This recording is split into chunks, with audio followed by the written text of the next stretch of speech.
Hello YouTube, I'm Andrew Does Hair. You can find my work on Instagram at Andrew Does Hair. Today I want to talk about how to get started teaching online for barbers and hairstylists. See, a million years ago, if you wanted to be an educator, you had to earn your stripes, so to speak, with a company. And then the company would buy stage time or send you out to salons to do in-person classes and demos. And if you were really good, they would even put up the money to record your haircuts and sell them on a DVD. So back in the day, that's how you were an educator. But today, all you have to do is pick up a camera and record yourself. And then bam, you're an educator.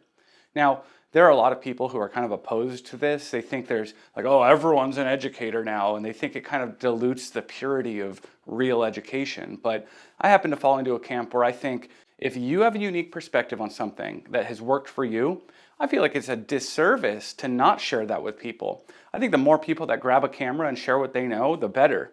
It's definitely the way of the future. I mean, look at YouTube. People who did that early on are have millions of subscribers now. So today, I totally believe that if I grab a random barber or hairstylist from any random shop, they're definitely going to know something that I would like to know. And so if they pick up a camera and share it, more power to you, do that. So in this video, I just want to give you some steps toward making that happen. If you haven't done it yet, if it's something you've been thinking of doing, I'm hoping by the end of this video, it'll just seem easy and you'll hopefully be inspired to get up and do it because I want to learn more. So teach me. The first thing you'll need is a unique perspective, or essentially your own language, really. See, the thing is, a lot of these professional educators, they learned how to do a haircut 20, 30 years ago, and then they learned how to teach that haircut. And what they end up doing is kind of repeating what was taught to them. And so we have these schools of thought in education where you just kind of go up there and parrot the way that a haircut has been done now for 50 years.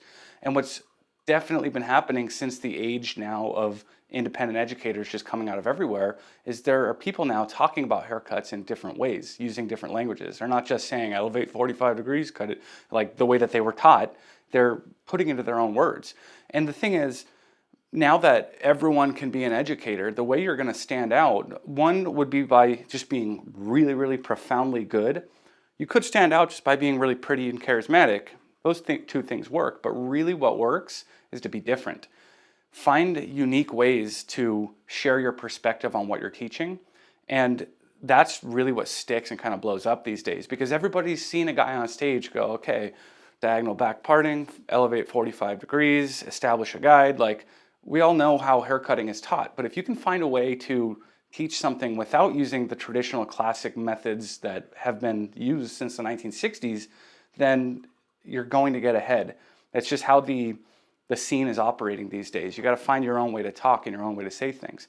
Now, I actually mentioned in a podcast with Maddie Conrad last year, if you want to get up on stage and teach, you can't just keep it safe and say what you know everybody is going to want to know. You have to have some unique perspective that some people might even hate on. There are people who, just because you're saying something different, they're going to go, oh, they don't know what they're talking about. But it's required. Nobody's going to put you on stage or go back to watch your videos if you're just saying what everybody knows and what everybody else agrees with and would say. You have to be not ruffling feathers for the sake of ruffling feathers, but you have to have some kind of unique angle that makes teaching the haircut or teaching the business of the haircut or teaching whatever you're teaching unique. And so that is the rule number one, the first thing you need, and it's very, very, very important. Please don't mind my hair. I normally wear a beanie for these videos. I'm trying to grow it out, but it's hot today. So the second thing you're gonna need is good, clean audio. Before you go buy a fancy camera, get your audio straightened out. You might think oh, but I want the video to look good. If your video doesn't sound good, nobody's gonna take anything from it. People are gonna be turned off more quickly by bad audio than they are by bad video quality. So this here is a lav mic or lavalier mic. It costs $12 on Amazon. And it's just this tiny little, let's see if I can get focus on there. See, this tiny little microphone clips to your shirt. I'm wearing one right now. Using this thing with the right little dongles and adapters, you can actually connect it to your phone. And then of course you would clip the other side to your shirt. And this way your audio is just clean. The microphone is right next to your mouth. You're not picking up ambient noise in the room. You're not picking up that guy talking over there. For $12 and the $10 dongle, so whatever, 22 bucks, 25 bucks, you can have very clean audio even with your phone. Let me give you a quick example of how important that is. This is what I sound like talking to a $5,000 camera without any kind of audio. This is just the camera's internal microphone picking me up from across the room, really. Well, I mean, arm's length away. But this is what even a fancy camera sounds like just using the internal microphone. This is what I sound like talking to an old iPhone. This is an iPhone 8 because I dropped my newer, later and greater iPhone into a lake. Very sad story. Even though the video quality is not quite as good, the sound quality is quite a bit better than a fancy camera with bad audio. Now, if you don't want to be tethered to your camera by a wire on a microphone, you can get, for about $200, a really tiny little transmitter and receiver called the Rode Wireless Go. And with this thing, it can put air and space in between you and your camera so you can kind of go where you need to go and not be attached to anything. Woo! I would say if you're just getting started doing videos and trying to share education online, having this clean audio worked out is far more important than getting a fancy camera. The third thing you'll need is video editing software. So this doesn't have to be really complex. It's not even totally completely necessary. If you're really good at just doing everything in one take and you don't have to cut it at all, great. But if you're going to be splicing pieces together and cutting out ums, you can get iMovie for free on your phone. And I believe it's free on the computer as well. And if I'm not mistaken, I've actually never used iMovie on the computer, but I think it's a little bit beefier and a little bit more flexible than the phone version. But both of those are plenty as far as splicing a couple clips together and cutting out your ums and and so is the new Have you noticed that? Everybody so.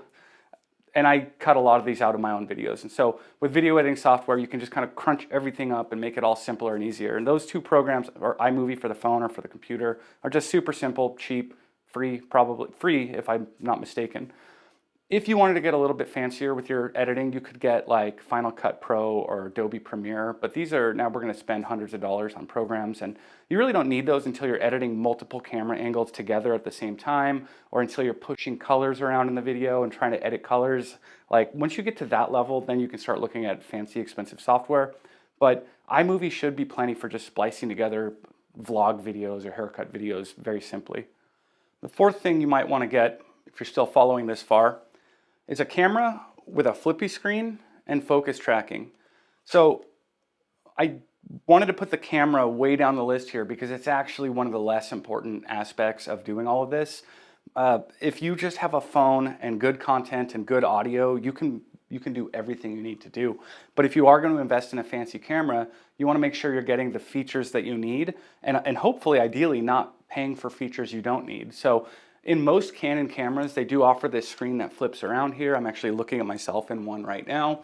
And it just makes video production so much easier to do on the fly. If you're doing a haircut, you just glance over at the camera and you can make sure that you're framed up the way you want to be framed up in there. Buying a camera that doesn't have that will be a headache. You'll have to like get an external monitor or keep stopping and walking around the camera to check that you're in the frame. But with that flippy screen, you just look over and it's good to go. Now, focus tracking is, first of all, Canon kind of leads the industry as far as autofocus in video. Not by much anymore, but for the longest time, they were like, bar none, the best. And what focus tracking will do is it'll recognize your face or whatever you ask it to track, and it'll follow that. So as I move forward and backward here, the focus is going to follow my face. Not all cameras have that. Most newer cameras do have it, but if you're going to go buy a fancy camera, you want that flippy screen and you want that focus tracking. What you don't want, and this kills me, this pains me, I talk to people all the time, they're like, oh, I want to get a camera to do basic little vlog videos. What should I get? And I'll tell them, okay, personally, the cheapest camera I've seen that can do all of that is the Canon SL2, which is currently actually discontinued, but you can get them used for like $300 to $350. And they have the flippy screen, they have the focus tracking, they do all of that, and it's cheap. It's an easy way to get started. And then they come back and they go, I bought the 90D instead. And they go and they spend over $1,000 on a camera that's better, that absolutely is better, but the things that makes it better don't make it better for what we're doing. The 90D has like more megapixels, but that doesn't matter for video. And really, if you're posting photos on Instagram, more megapixels don't matter. And the 90D, if you were to look through the viewfinder, it has more focus points in there. And that doesn't matter for haircut photos, and it doesn't matter for video. That matters for like action and wildlife and things that are moving quickly.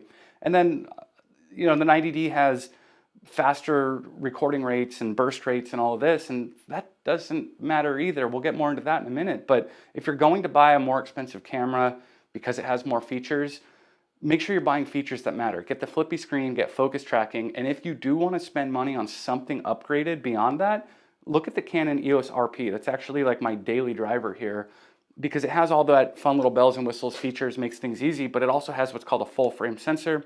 Not to get too technical about what that is, but very generally speaking, what the full frame sensor will do is give everything a bit more of a big, grand, cinematic looking appearance as opposed to what's called a crop sensor. I have a whole video about it in the description below here, but just know when you go buy a fancy camera, you need some features. You don't need most features. Don't spend more money than you need to, please. Now, the fifth and final thing that you'll need to make online content for haircut educating is some basic understanding of video. Now, I put this all the way at the end, even after buying a camera, because by the time you're focusing on this stuff, you've already made 20, 30 videos, and you're starting to get into the nitty-gritty little details. So a lot of people find, and I hear this all the time, they go buy the fancy camera, and then they don't know how to use it, so they set everything to auto, and they start recording with it, and they go, well, it doesn't look any better than my phone. So here's the thing, it's a known fact, if you have a fancy expensive camera and it's set to auto, it will look just like your phone. That's actually how they do the comparisons, where it's like, look, the iPhone's just as good as a fancy camera. It's like, because you put the fancy camera in auto. So the first thing you'll want to do after you buy a fancy camera is go learn about what's called the exposure triangle. It's a whole long story, I'm not going to get into it here, but basically there are certain settings in your camera that can be pushed into certain areas to create certain looks. Like if you want a blurrier background, there's a setting for that. And once you understand the exposure triangle, which is how all of these settings work together, then you can push the camera manually to give you some of these visual looks that you want.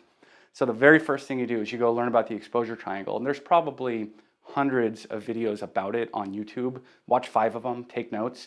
And this is something that off the bat can seem really complex and complicated, but because it takes 10 to 15 minutes to fully explain, and then it takes a good couple hours of deliberately testing and practicing it for you to get a firm grasp of how it works. But after you put in that week or so of kind of fumbling through it, your camera's abilities in auto are here, but your camera's abilities in manual are like here. You can get so much more out of your camera. So learn about your exposure triangle. The next thing you want to learn about is frame rates. This is something that gets people hung up all the time when they're buying new cameras. They go, oh, this one shoots 120 frames a second. That means it's better than that one. To keep things simple, all you need is 24 frames a second. Every movie you've ever seen in the movie theater was at 24 frames a second. Almost every TV show you've ever watched is at 24 frames a second. In fact, soap operas are recorded at 30 frames a second, which is what gives them that weird kind of hyper-real look to where when you look at it, you know right away, like, oh, I'm looking at a soap opera. That's 30 frames a second. And so more frames per second doesn't necessarily mean that your video will look better. If you're shooting action, motorsports or basketball or something, the higher frame rate will make the movement look smoother. But for haircut videos, it's completely unnecessary. In fact, in the way that we're going to be using our cameras, anything more than 60 frames a second is completely, without question, unnecessary. And so what the faster frame rates are actually usefully used to do is slow down motion. So if I wanted a slow motion clip, I would record it at 60 frames per second, but because my video is 24 frames per second, you slow down that 60 frames clip to 40%. 40% of 60 is 24, so it lines up and it matches. Now it's getting real complex here, but point being, don't lose your mind over anything over 24 frames a second, and don't buy a camera that can't do 24 frames a second, because some cameras actually can't do that.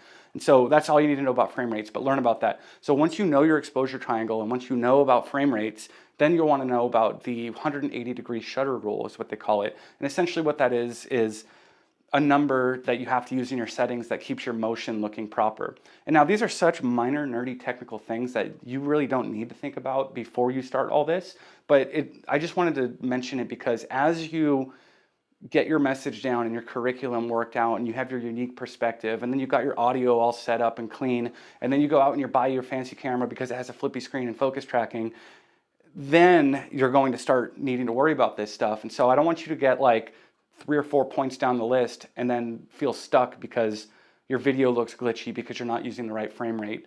And so this is kind of just a heads up for down the road.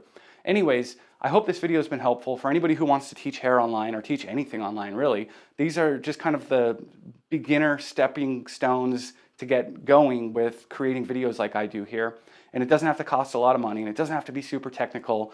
You can literally just use your phone and a $12 microphone and do probably better than I'm doing even. So anyways, if you liked it, please like and subscribe and all that. In the future, we have more snips and snaps coming your way. I feel so nerdy when I say that. I got to find a cool way to say it, but that's like my thing, snips and snaps, man. Like snips, haircuts, snaps, photo, what? You guys just witnessed me go full Andrew there. That's how awkward I really am in real life.